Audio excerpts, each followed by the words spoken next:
I'm gonna show you how to quickly find your Battle.net ID. So to get started, you have to open any browser and then type in battle.net. So from there, you have to log into your account, and then you just have to sign in if you don't have any account. So from there, you just have to wait, and then once you're on the home page, you will see that your username will be appear on the upper right corner right here. And to locate your Battle.net ID, you just have to click on it.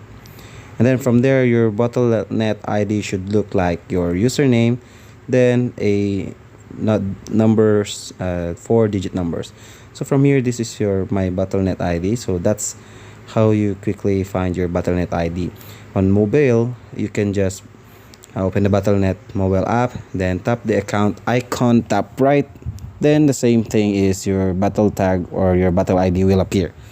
So that's how to quickly find your Battle.net ID.